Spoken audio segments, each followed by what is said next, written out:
அலங்காநல்லூர் ஜல்லிக்கட்டு போட்டியில் பங்கேற்கும் மாடுகளுக்கு மருத்துவ பரிசோதனை நடைபெற்று வருகிறது. இதுகுறித்த கூடுதல் விவரங்களை நமது செய்தியாளர் செந்தில்குமார் வழங்க கேட்கலாம். செந்தில்குமார், வணக்கம்.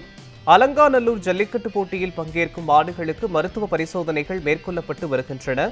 மேலும் 1100 ஜல்லிக்கட்டு காளைகள் பங்கேற்கக்கூடிய அலங்காநல்லூர் ஜல்லிக்கட்டில் எத்தனை மருத்துவ குழுக்கள், கால்நடை மருத்துவ குழுக்கள் அமைக்கப்பட்டிருக்கின்றன? எத்தனை மருத்துவர்கள் இதில் பணியாற்றப்பட்டிருக்கிறார்கள்? இவற்றை விவரங்கள் என்ன சொல்லுங்க.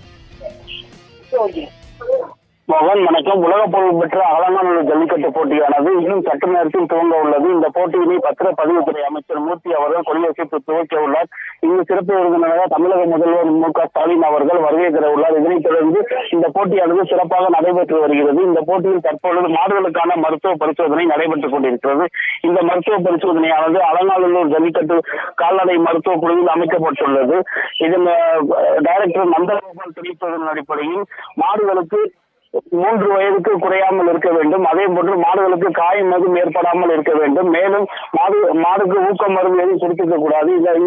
அனைத்தும் சோதனைக்கு பிறகு இந்த மாடுகளானது ஜல்லிக்கட்டு போட்டிக்கு அனுப்பப்படும். இந்த போட்டியில் கலந்து கொள்ளக்கூடிய மாடுகள் அனைத்துமே நாட்டு மாடுகளாக இருக்க வேண்டும்.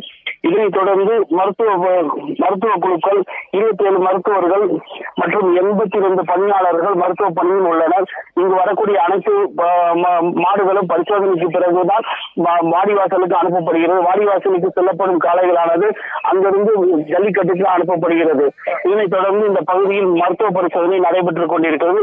தொடர்ந்து இன்று மாலை வரை சுமார் 1000க்கும் மேற்பட்ட 1100, 1200 காளைகள் வரை இதில் களமிறக்கப்படும் என்பதும் தெரிவிக்கப்பட்டுள்ளது.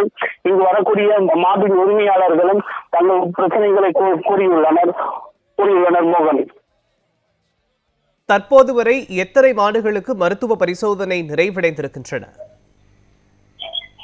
தற்போது வரை 100 மாடுகள் மருத்துவ பரிசோதனை நடைபெற்று தகுதி அடிப்படையில் வாடிவாசலுக்கு சென்றுள்ளது. அமைச்சரின் வருகையை முன்னிட்டு ஜல்லிக்கட்டு போட்டியானது துவங்க உள்ளது. இதனைத் தொடர்ந்து 100 மாடுகள் தகுதி அடிப்படையில் மருத்துவ சான்றிதழ் பெற்று சென்றுள்ளது. மோகன், விவரங்களுக்கு நன்றி செந்தில்குமார்.